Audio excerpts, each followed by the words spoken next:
Isang mapagpalang araw po sa ating lahat and welcome po to our daily devotion. At ngayong araw po ay pagpapatuloy po natin ang ating series patungkol po sa 7 ways to navigate the unknown. At ngayong araw po ay pang-apat na araw na po natin. Una pong tinalakay natin is see through the eyes of faith. Pangalawa po, remember God's faithfulness. Pangatlo po, obey before you complain. Pangangat nga po, trust God's beautiful plan. So sinasabi ko dito para po sa atin, maniwala lang po tayo sa ating Panginoon para po sa kanyang magandang plano po para po sa ating mga anak niya. So para po sa ating scripture, ito po yung matatagpuan sa Ecclesiastes chapter 3 verse 11 at ito po ang sabi sa English. He has made everything beautiful in its name.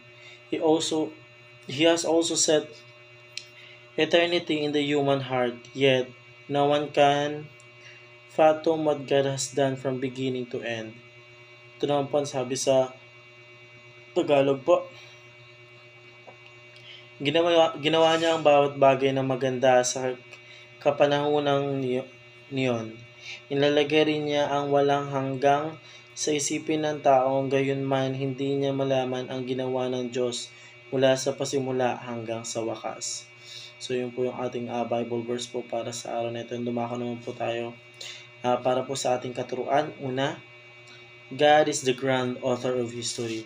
So sabi po dito sa ating katuruan po, ang ating Panginoon Diyos po ang ang pinakamahusay or pinakamagaling na author po sa kanyang history. Pag sinabi po natin yung author, ito po yung kung sino po yung nagsulat, kung sino po yung gumawa po na isang bagay.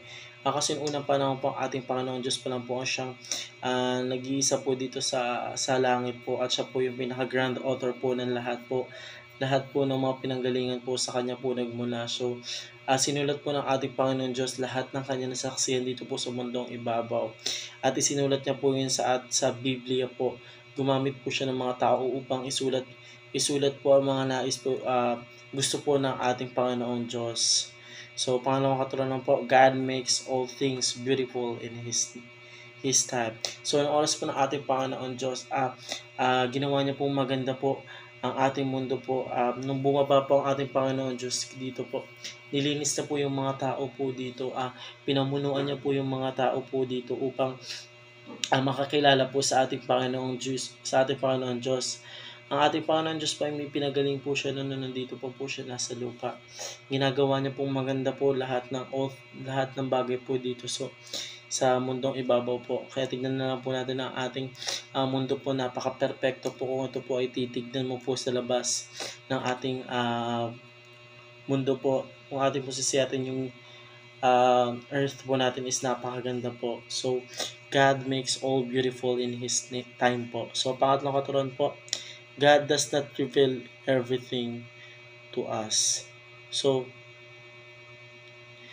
ang ating Panginoon Diyos po, hindi niya po nire-reveal lahat po ng meron pong dito po sa atin kasi alam po ng ating Panginoon Diyos na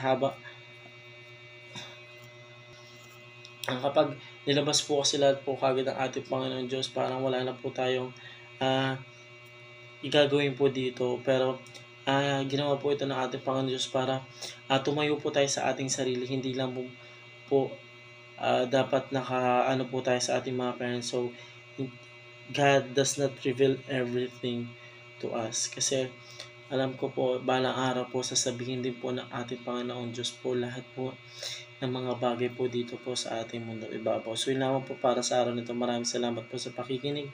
And see you po ulit bukas para po sa ating devotion.